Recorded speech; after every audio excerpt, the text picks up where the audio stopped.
Assalamualaikum warahmatullahi wabarakatuh.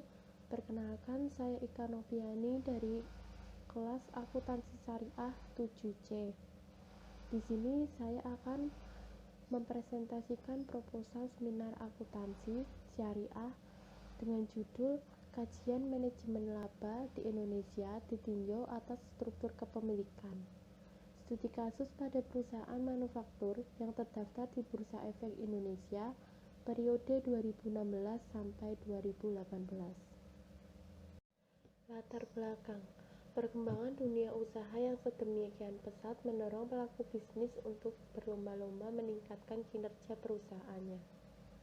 Agar dapat bertahan di tengah ketatnya persaingan usaha, salah satu upaya perusahaan untuk bertahan dan mendapatkan dukungan pendanaan adalah dengan membuat laporan keuangan dengan baik.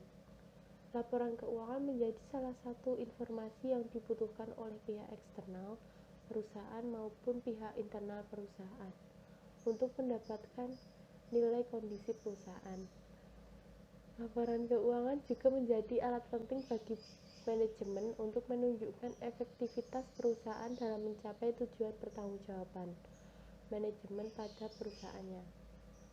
Informasi yang tersaji dalam laporan keuangan merupakan salah satu informasi yang memiliki peran penting dalam pengambilan keputusan ekonomi bagi pihak eksternal maupun bagi pihak internal.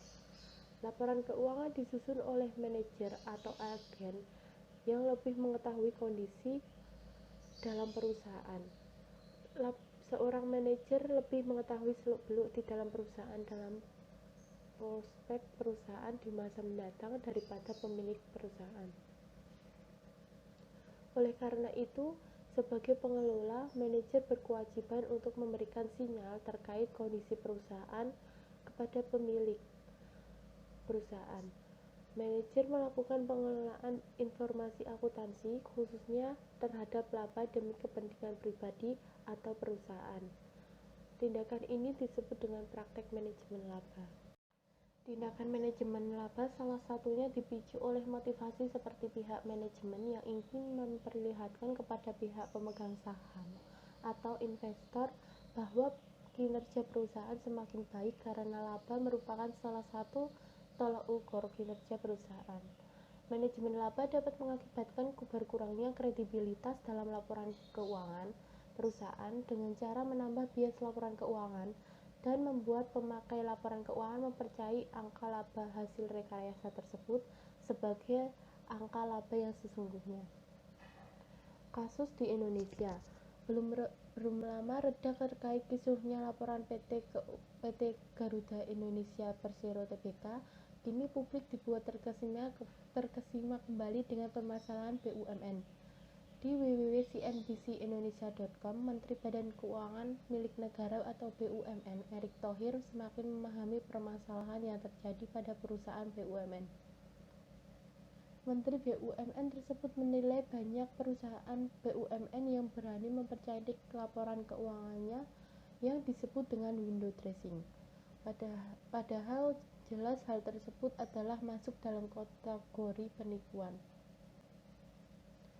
Fenomena ini terjadi di BUMN yang ramai disoroti setelah skandal PT Asuransi Jiwasraya atau Persero yang terkuak publik.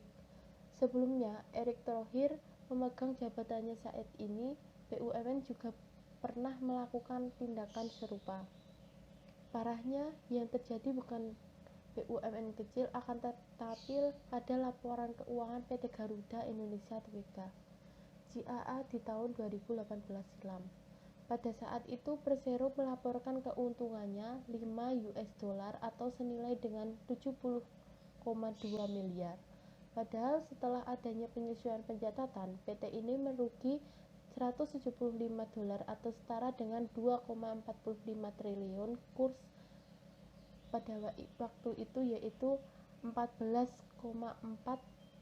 rupiah per US dollar. Dengan hal ini, total sanksi yang harus diterima manajemen Garuda kurang lebih 1,25 miliar. Sanksi denda itu tidak hanya diterima oleh Garuda Indonesia sebagai entitas perusahaan, akan tetapi juga pada pengurus perseroan, baik pada direksi maupun komisarisnya. Tindakan manajemen laba dipicu oleh motivasi seperti manajemen yang ingin memperlihatkan kepada pemegang investor bahwa kinerjanya semakin baik karena laba merupakan tolak ukur kinerja perusahaan. Sebenarnya, tindakan manajemen laba ini dapat diminimalisir melalui suatu mekanisme monitoring yang bertujuan untuk menyelaraskan berbagai kepentingan antara pemilik perusahaan dan manajer.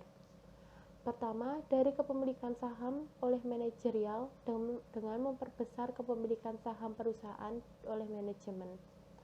Kepemilikan pemilik atau pemegang saham dapat disejajarkan dengan kepentingan manajer. Kedua, kepemilikan saham oleh institusional.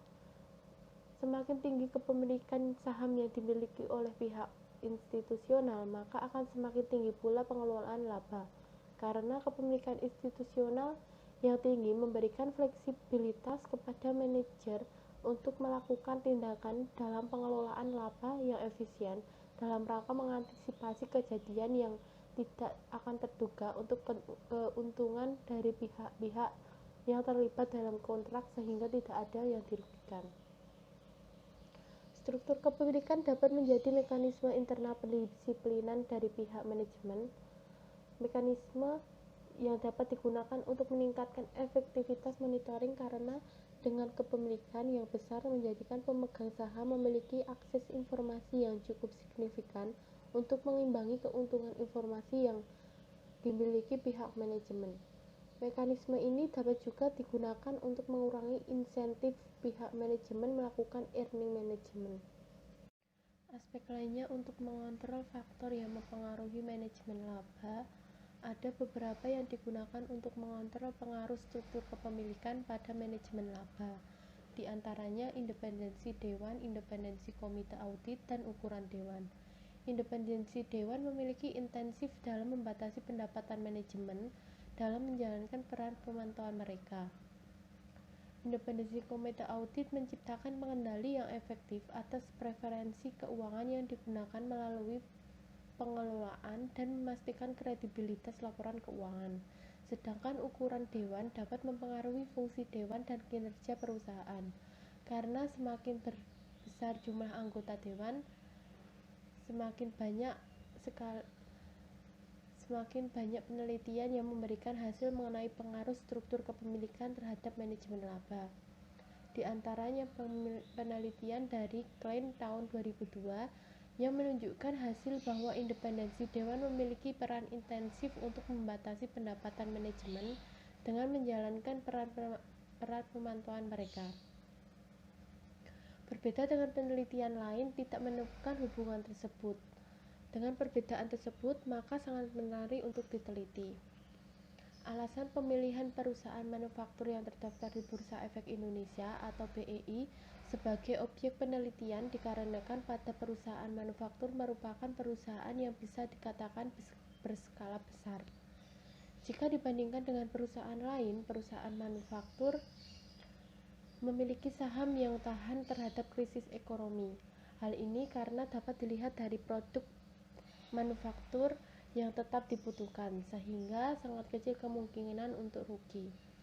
Perusahaan manufaktur dalam penelitian ini dijadikan objek penelitian dikarenakan jumlah perusahaan yang masuk pada kategori perusahaan manufaktur lebih banyak dibandingkan dengan perusahaan lain. Alasan lain memilih perusahaan manufaktur lebih banyak diminati oleh investor daripada perusahaan lainnya. Dan perusahaan manufaktur biasanya dituntut efektif dalam mempublikasi laporan keuangan yang semakin banyak pula kegiatan pemantauan manajemen. Studi yang sebelumnya juga membuktikan bahwa hal tersebut terkait dengan tingkat laba yang rendah. Berdasarkan paparan di atas, maka peneliti tertarik untuk meneliti terkait judul kajian manajemen laba di Indonesia ditinjau atas struktur kepemilikan. Identifikasi masalah. Pertama, adanya perbedaan kepentingan antara prinsipal dan agen yang mengakibatkan terjadinya masalah agensi, sehingga dapat menyebabkan adanya asimetri informasi dalam perusahaan, sehingga mendorong manajer untuk melakukan tindakan oportunistik salah satunya yaitu tindakan manajemen laba. Kedua, informasi yang terkait dengan laba menjadi salah satu informasi yang menjadi objek manipulasi oleh pihak manajemen perusahaan karena secara umum laba menjadi salah satu perhatian utama dalam mengukur kinerja perusahaan maupun proyeksi bagi pihak eksternal.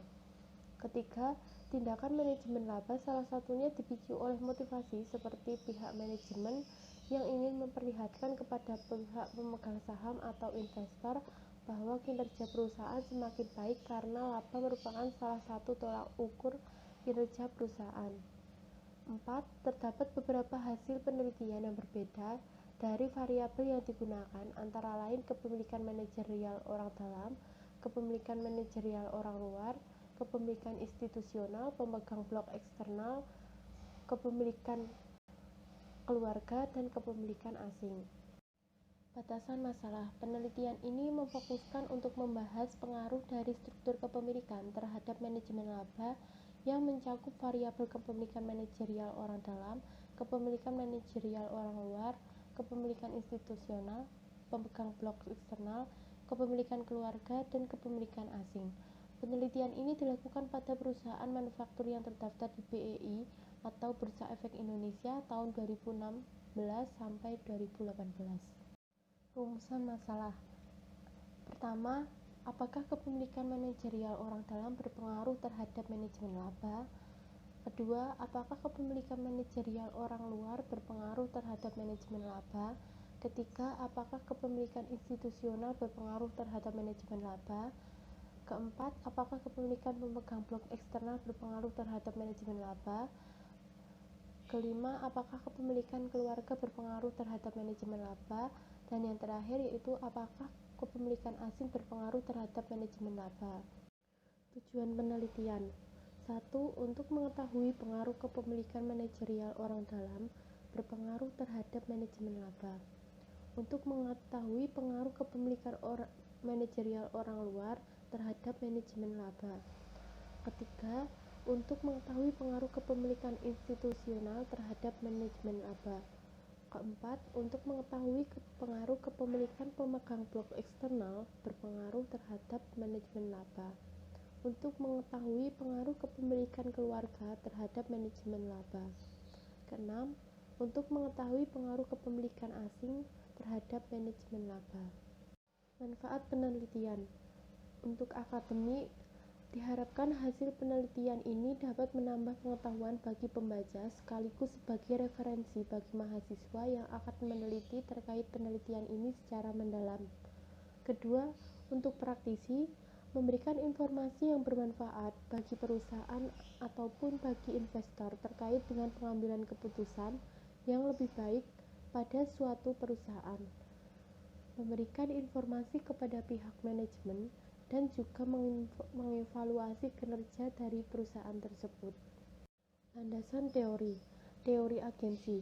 Teori agensi merupakan teori yang dapat menjabarkan masalah-masalah keagenan yang berhubungan dengan earning management. Agensi teori adalah sebuah kontrak antara manajer atau agen dengan pemilik atau prinsipal.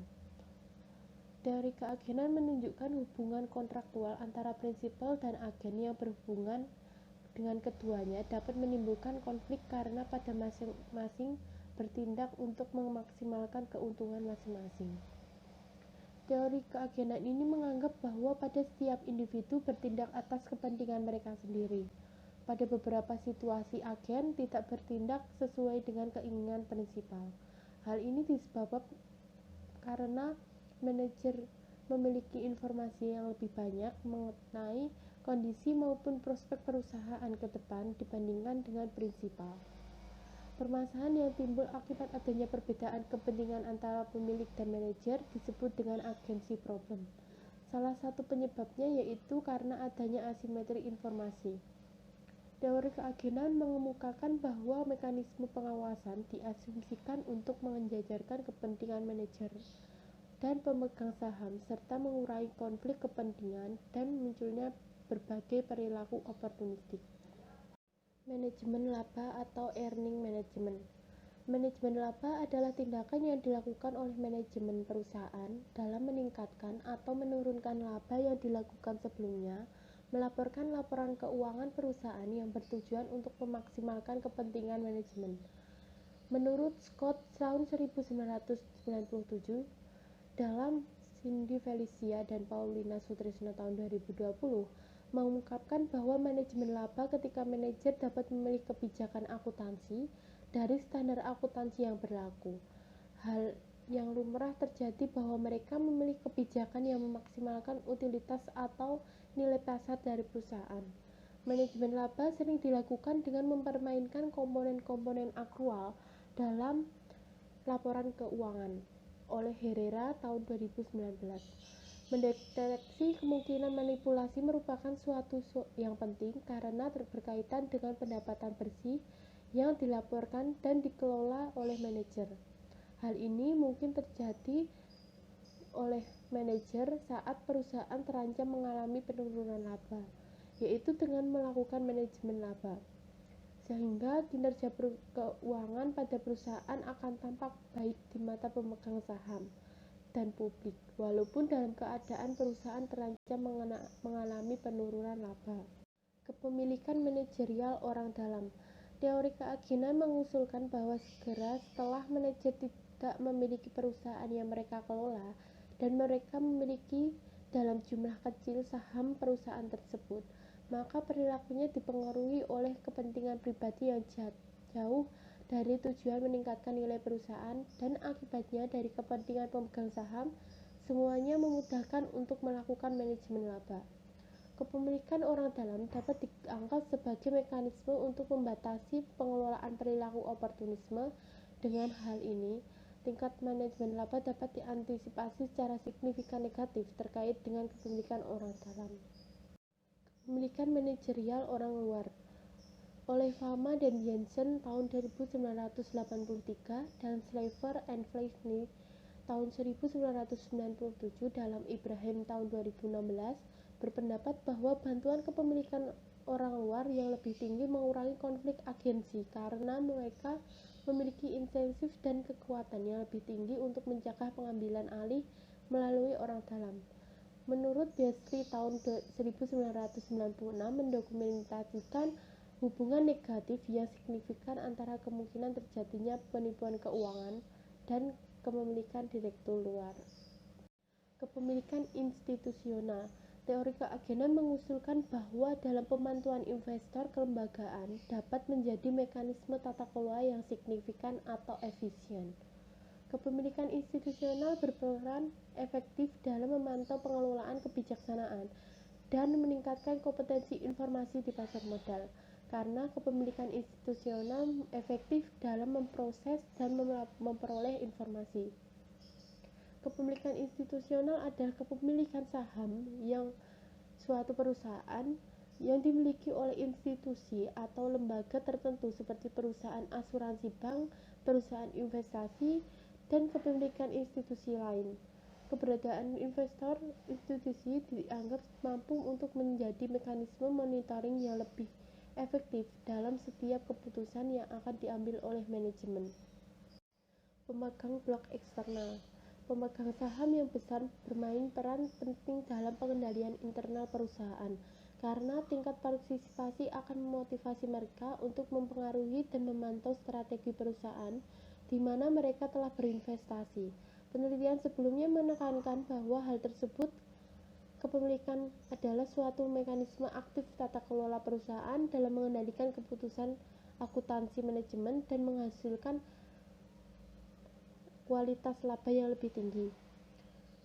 YODKK tahun 2002 melaporkan bahwa mekanisme pemantauan berperan dan memainkan melalui eksternal pemegang blok yang berbeda ini dapat mengurangi aktivitas manajemen laba.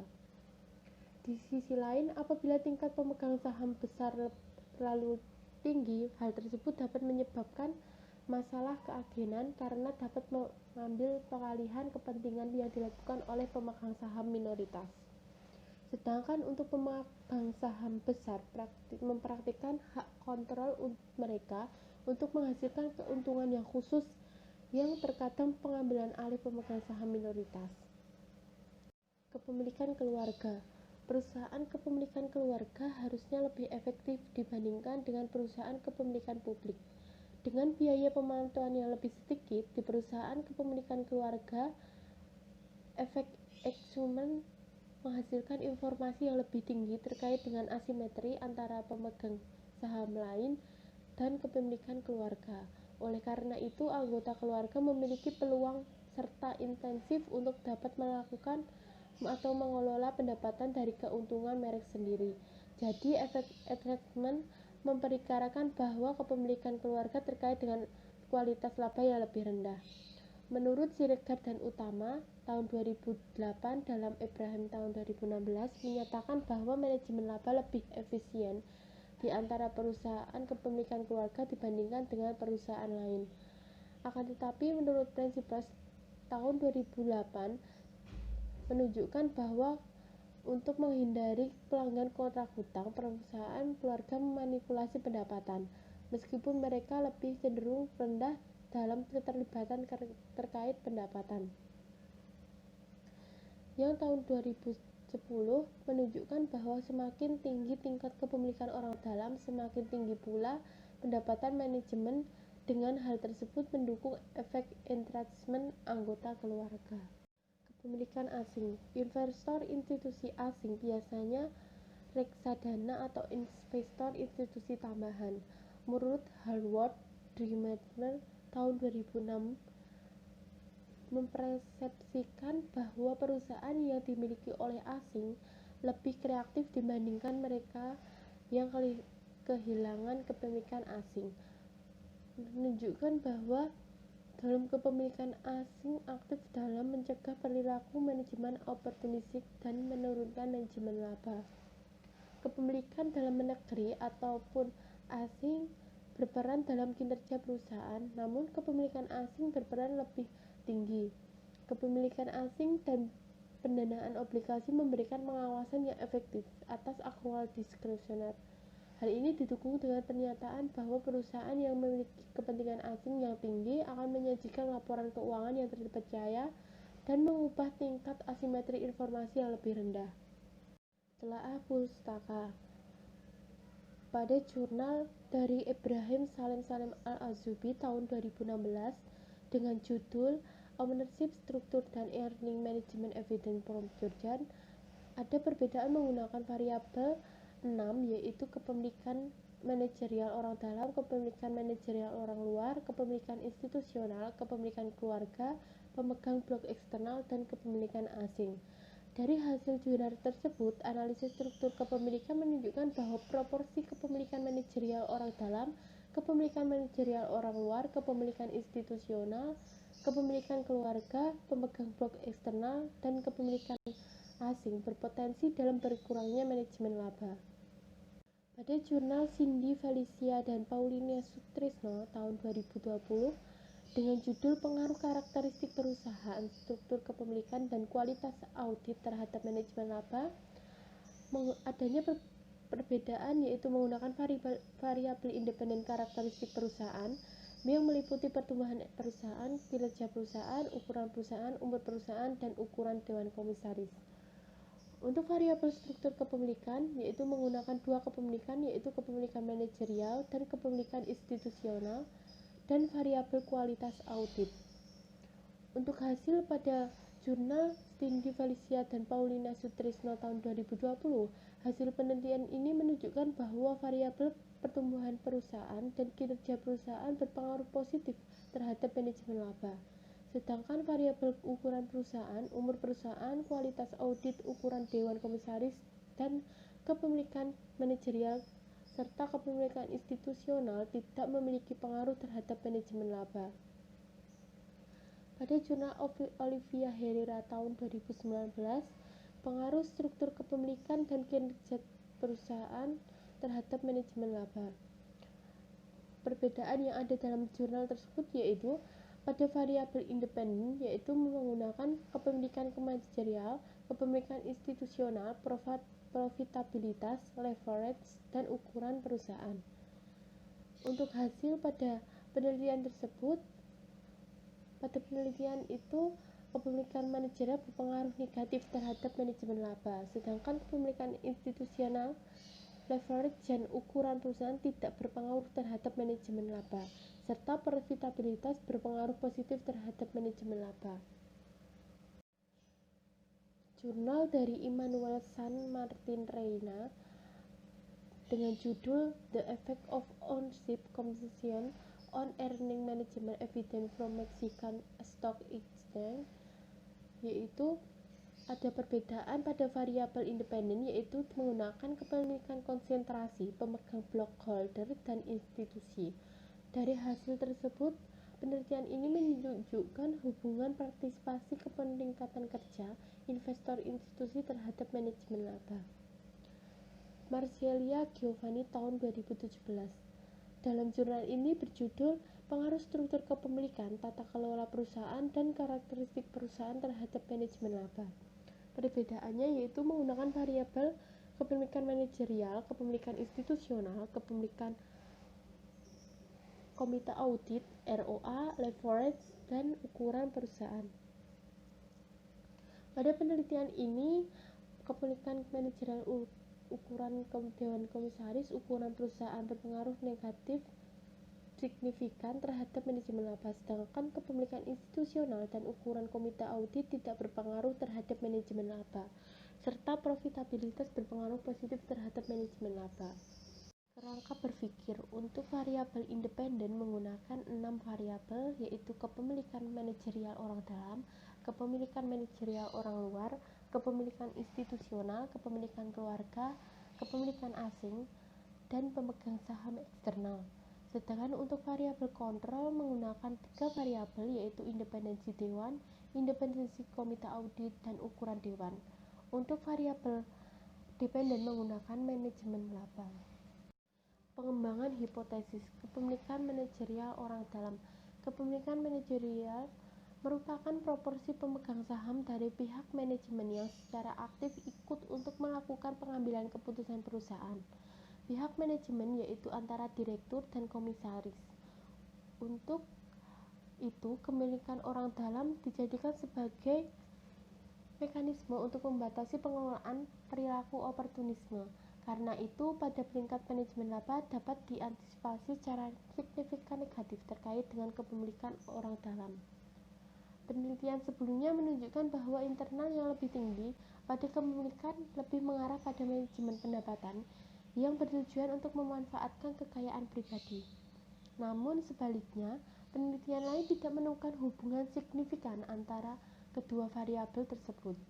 Perdebatan ini menunjukkan bahwa kepemilikan manajerial orang dalam lebih menahan kepentingan oportunisme manajerial yang mengarah ke asosiasi negatif ada di antara porsi saham yang dipegang oleh kepemilikan orang dalam dan akrual diskresioner. Dari beberapa pernyataan di atas, maka dirumuskan hipotesis sebagai berikut. H1, yaitu kepemilikan manajerial orang dalam memiliki pengaruh negatif terhadap manajemen laba. Kepemilikan manajerial orang luar. Kepemilikan manajerial merupakan suatu kondisi di mana seorang manajer memiliki kepemilikan saham perusahaan atau sebagai pemegang saham perusahaan sekaligus manajemen perusahaan. Menurut Fama dan Jensen tahun 1983 dan Sever and Swisny tahun 1997 berpendapat bahwa bantuan kepemilikan orang luar yang lebih tinggi akan mengurangi konflik agensi karena mereka memiliki intensif dan kekuatan yang tinggi untuk mencegah pengambil alihan melalui kepemilikan orang dalam. Menurut Beasley tahun 1996 dalam Abraham tahun 2016 mendokumentasikan hubungan negatif signifikan antara kemungkinan terjadinya penipuan keuangan dengan pemilikan luar. Pada hasilnya menunjukkan bahwa tingkat kepemilikan yang tinggi dipegang melalui kepemilikan orang luar yang membantu dalam menguji kemungkinan terjadinya penipuan pada laporan keuangan. Selama kepemilikan orang luar meningkat, maka direktur orang luar akan berkepentingan lebih selaras dengan kepentingan pemilik perusahaan. Maka hal tersebut memberikan kecenderungan untuk meningkatkan kualitas penghasilan. Konsisten dengan hal tersebut, penelitian menunjukkan hubungan negatif antara kepemilikan manajerial orang luar dengan manajemen laba. Dari penelitian di atas, maka dirumuskan hipotesis yaitu H2, kepemilikan manajerial orang luar berpengaruh negatif terhadap manajemen laba. Kepemilikan institusional. Kepemilikan institusional adalah kepemilikan saham pada perusahaan yang dimiliki oleh institusi atau lembaga tertentu. Keberadaan kepemilikan institusi dianggap mampu untuk menjadi mekanisme monitoring yang efektif dalam setiap keputusan yang diambil oleh manajemen, karena investor institusi terlihat langsung dalam pengambilan keputusan yang strategis sehingga investor tidak mudah untuk percaya terhadap tindakan manajemen laba. Kepemilikan institusional memiliki kemampuan untuk mengendalikan manajemen dan monitoring yang efektif sehingga dapat mengurangi praktek manajemen laba. Berdasarkan teori keagenan, pihak investor institusi dijadikan sebagai prinsipal yang dapat memonitor agen. Tindakan pengawasan yang dilakukan oleh pihak investor institusi dalam perusahaan ini dapat mendorong manajer untuk lebih fokus perhatiannya terhadap kinerja perusahaan, sehingga akan mengurangi perilaku oportunistik dan kepentingan diri sendiri. Kepemilikan saham yang tinggi oleh institusi dapat meminimalisir praktik manajemen laba, namun tergantung pada jumlah kepemilikan yang cukup signifikan sehingga akan mampu memonitoring pihak manajemen yang berdampak akan mengurangi motivasi manajemen melakukan manajemen laba. Berdasarkan teori yang telah diuraikan tersebut, maka dirumuskan hipotesis H3, kepemilikan institusional berpengaruh negatif terhadap manajemen laba. Pemegang blok eksternal. Pemegang blok eksternal, pemegang saham kecil berbeda dengan pemegang saham yang besar. Pemegang saham yang kecil tidak akan memperdulikan dengan pemantauan dikarenakan mereka harus lebih mengeluarkan banyak biaya pemantauan, sehingga mereka hanya mengambil sebagian kecil dari kesejahteraannya. Sedangkan untuk pemegang saham yang besar berperan penting dalam pengendalian internal perusahaan, karena tingkat partisipasi akan lebih memotivasi mereka untuk memantau strategi perusahaan di mana mereka berinvestasi. Menurut Yeoh dan kawan-kawan tahun 2002 juga menjelaskan bahwa kepentingan pemantauan juga berperan melalui pihak eksternal. Pemegang blok yang berbeda juga mengurangi aktivitas manajemen laba di sisi lain apabila tingkat pemegang saham yang besar terlalu tinggi, maka juga menyebabkan masalah keagenan karena pengambilalihan kepentingan pemegang saham yang kecil. Pemegang saham yang besar melakukan hak kontrol mereka untuk menghasilkan keuntungan yang khusus, dan terkadang juga mengambil alih pemegang saham kecil. Akibatnya, pemegang saham yang besar lebih terlibat dalam manajemen perusahaan dan memotivasi manajemen untuk melakukan manajemen laba yang bertujuan untuk meningkatkan kesejahteraan pribadi mereka. Dari pernyataan di atas dapat dirumuskan hipotesis yaitu H4, pemegang blok eksternal berpengaruh negatif terhadap manajemen laba. Kepemilikan keluarga. Perusahaan kepemilikan keluarga harus lebih efektif yang dibandingkan dengan perusahaan kepemilikan publik. Sebagai biaya pemantauan mereka lebih sedikit, di perusahaan tersebut menyatakan bahwa manajemen laba lebih dekat dengan pemantauan perusahaan dengan kepemilikan keluarga dibandingkan dengan perusahaan yang dikelola orang lain. Sedangkan menurut Yang tahun 2010, dalam Ibrahim tahun 2016 menunjukkan bahwa semakin tinggi tingkat kepemilikan orang dalam, semakin tinggi pula tingkat pendapatan manajemen. Dengan hal tersebut mendukung efek entrancement anggota keluarga. Mekanisme pemantauan tata kelola perusahaan yang baik apabila dilakukan oleh direksi keluarga perusahaan. Dalam Jagi tahun 2009 menjelaskan bahwa hak kontrol keluarga dan direktur independen adalah pengganti untuk memantau manajemen laba. Sedangkan menurut Gonzalez dan Garcia Meza tahun 2014 tidak menunjukkan adanya hubungan yang signifikan antara kedua tersebut. Dari pernyataan tersebut dapat dirumuskan bahwa H5 yaitu kepemilikan keluarga berpengaruh negatif terhadap manajemen laba. Kepemilikan asing. Kepemilikan dalam negeri maupun asing dapat berperan dalam kinerja perusahaan, namun kepemilikan asing lebih berperan tinggi, biasanya perusahaan dengan kepemilikan asing akan menyajikan laporan keuangan yang terpercaya dan dapat mengubah tingkat asimetri informasi yang lebih rendah. Chung tahun 2004 menunjukkan bahwa kepemilikan asing aktif untuk mencegah perilaku manajer oportunistik dan menurunkan manajemen laba. Dalam pengetahuan akuntansi yang ditingkatkan dan tata kelola perusahaan yang diperkuat di seluruh lembaga asing, investor akan lebih mengawasi sistem pelaporan keuangan dan aktivitas operasi mereka lebih efisien. Oleh karena itu, untuk mengantisipasi hal tersebut, investor institusi harus lebih unggul dan mengurangi manajemen laba. Dari pernyataan tersebut, maka dirumuskan hipotesis H6 kepemilikan asing berpengaruh negatif terhadap manajemen laba. Bab 3 Metode penelitian. Waktu dan wilayah penelitian. Waktu yang digunakan dalam penelitian ini yaitu bulan Oktober tahun 2020. Adapun wilayah penelitian ini yaitu perusahaan manufaktur yang terdaftar di Bursa Efek Indonesia atau BEI. Objek penelitian ini yaitu perusahaan manufaktur yang terdaftar di Bursa Efek Indonesia atau BEI tahun periode 2016 sampai 2018. Jenis penelitian. Dalam penelitian ini, jenis penelitian yang digunakan yaitu penelitian kuantitatif. Fokus penelitian ini yaitu pada struktur kepemilikan yang terdiri dari kepemilikan manajerial orang dalam, kepemilikan manajerial orang luar, kepemilikan institusional, kepemilikan keluarga, pemegang blok eksternal, kepemilikan asing terhadap manajemen laba.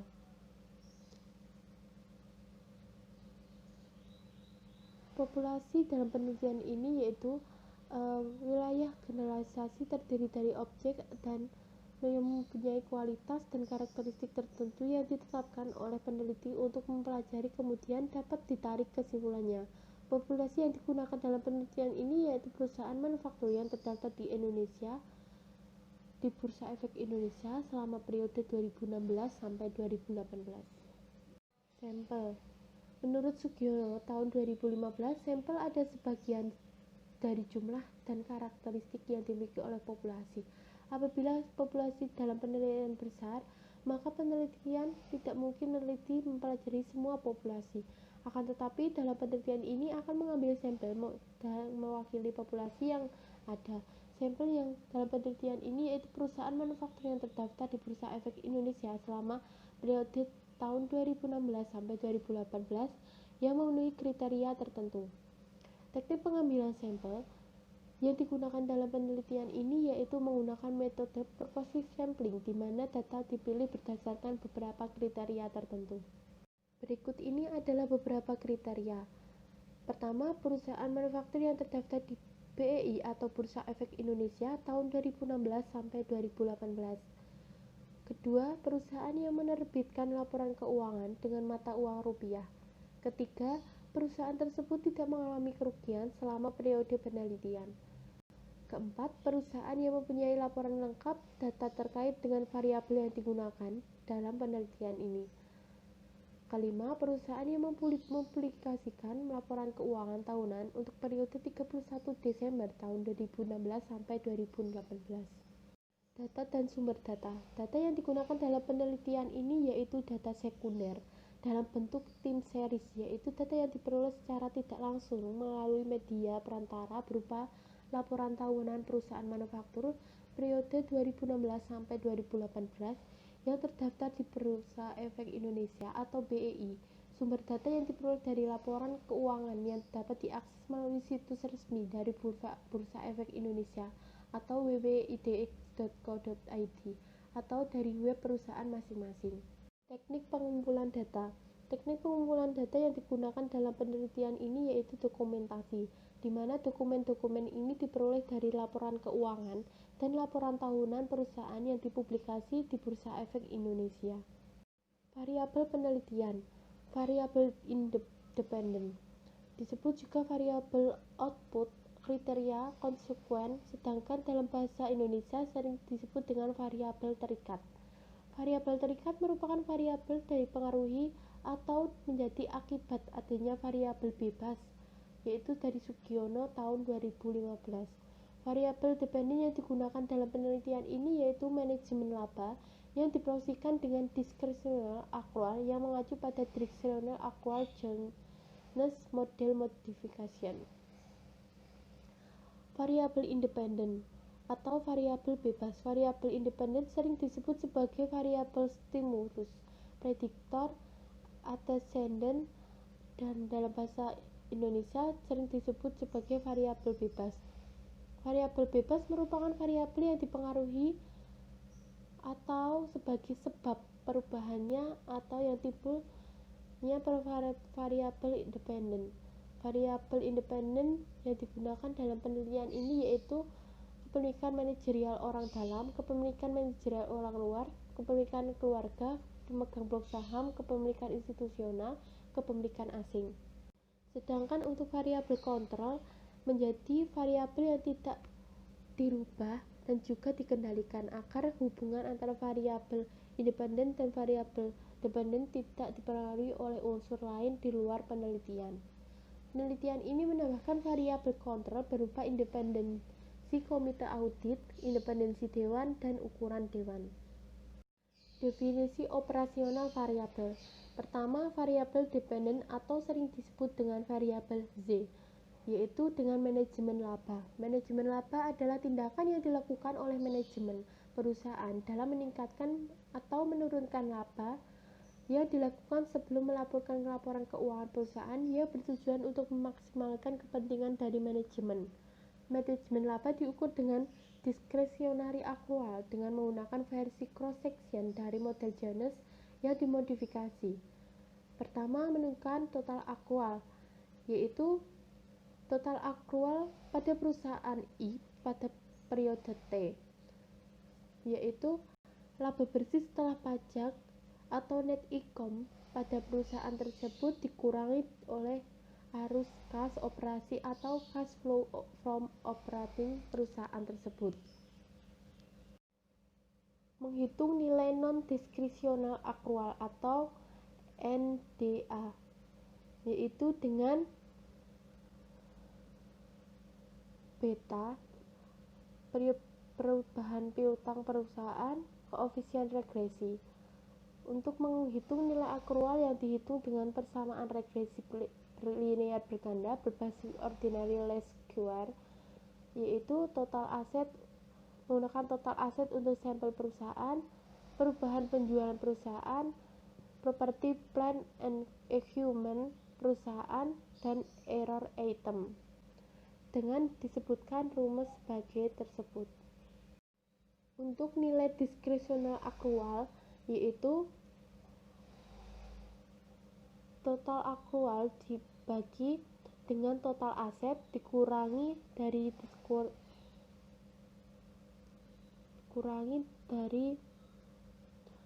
non-discretional accrual perusahaan.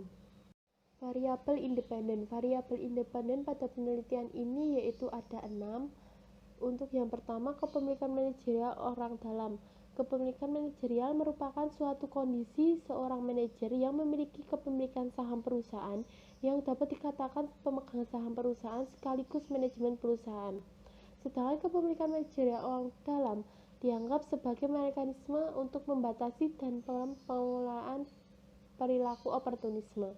Indikator yang digunakan untuk mengukur kepemilikan manajerial yaitu kepemilikan manajerial saham yang dimiliki oleh manajerial dibagi saham yang beredar.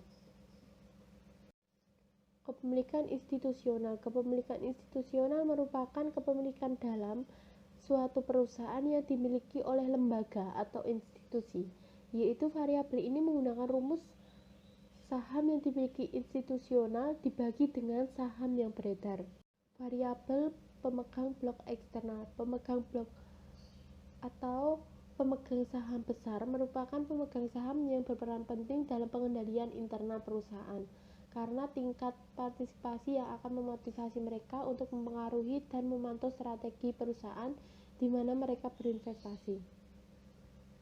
Kepemilikan keluarga. Dalam penelitian ini untuk mengukur kepemilikan keluarga menggunakan variabel dummy, di mana 1 untuk perusahaan yang dimiliki keluarga, sedangkan 0 untuk perusahaan dengan kepemilikan non-keluarga. Menurut penelitian terdahulu yang dilakukan oleh Dwiyati dan Asiana tahun 2018, perusahaan dikategorikan sebagai perusahaan keluarga jika dalam perusahaan tersebut dapat kepemilikan oleh keluarga pendiri atau keterlibatan anggota keluarga pada dewan direksi. Kepemilikan asing dalam perusahaan adalah kepemilikan saham oleh perorangan, badan hukum, pemerintah, serta bagian yang berstatus luar negeri atau bukan berasal dari Indonesia. Kepemilikan asing dalam penelitian ini diukur dengan menjumlahkan presentasi kepemilikan saham oleh investor, institusi, dan individu.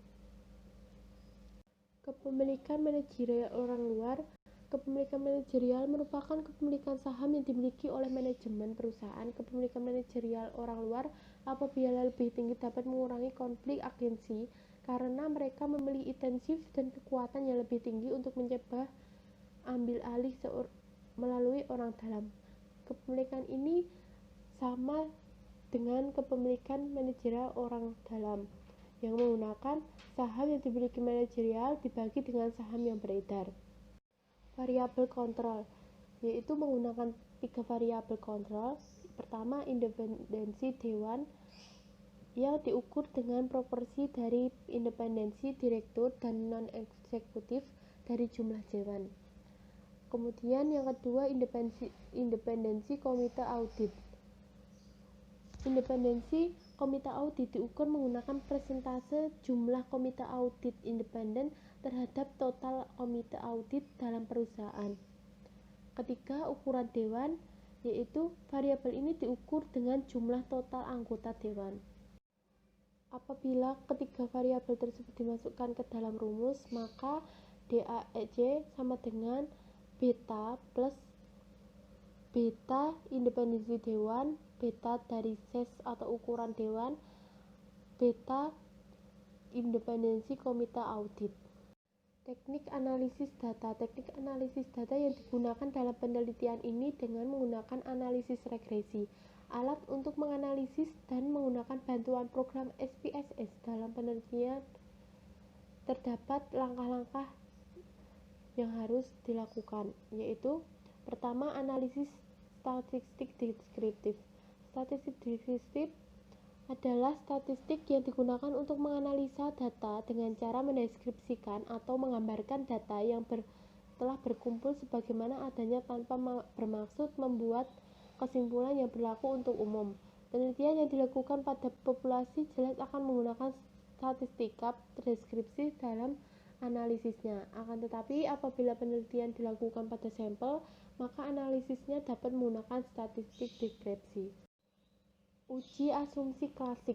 Sebelum melakukan analisis regresi, dilakukan uji asumsi klasik untuk menguji dan mengetahui kelayakan atas model regresi yang digunakan dalam penelitian ini.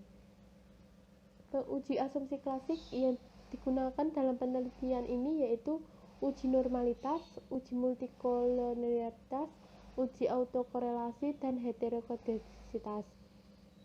Uji normalitas dilakukan untuk mengetahui apakah variabel satu dengan variabel lainnya berdistribusi secara normal atau tidak. Uji normalitas dapat dilakukan dengan uji one sample Kolmogorov atau uji KS. Apabila nilai signifikan lebih dari 0,5, maka data tersebut akan memiliki distribusi yang normal. Variabel akan dikatakan normal jika nilai A sin sig lebih dari A. Uji autokorelasi. Uji autokorelasi bertujuan untuk menguji apakah dalam model regresi ada korelasi antara kesalahan pengganggu pada periode tersebut dan periode sebelumnya. Untuk menguji autokorelasi dapat dilihat dari nilai Durbin-Watson. Jika nilai Durbin-Watson berada di antara nilai DU dan 4 dikurangi DU, maka model regresi tidak mengandung autokorelasi. Uji multikolonialitas. Uji multikolonialitas bertujuan untuk menguji apakah model regresi mengandung korelasi antara variabel independen. Model Regresi yang baik yaitu model regresi yang terbebas dari masalah multikolinearitas. Apabila nilai toleransi lebih tinggi dari 0,10 atau varian influencing factor lebih kecil dari 10, maka diartikan tidak terjadi gejala multikolinearitas. Uji heterokedastisitas. Uji heterokedastisitas digunakan untuk menguji apakah model regresi terjadi ketidaksamaan varians dari residual satu pengamatan ke pengamatan lain. Jika varians dari residual satu pengamatan ke pengamatan lain tetap, maka homokedastisitas, sementara jika berbeda maka tersebut heterokedastisitas. Signifikansi dari Glasser test bernilai lebih dari 0,05, maka tidak ada heterokedastisitas pada model regresi yang dibuat. Uji ketepatan model. Pertama, koefisien determinasi atau R kuadrat. Koefisien determinasi digunakan untuk mengetahui sejauh mana model regresi yang dibuat menerangkan variabel-variabel lainnya. Nilai koefisien determinasi berkisar antara 0 kurang dari R2 kurang dari 1.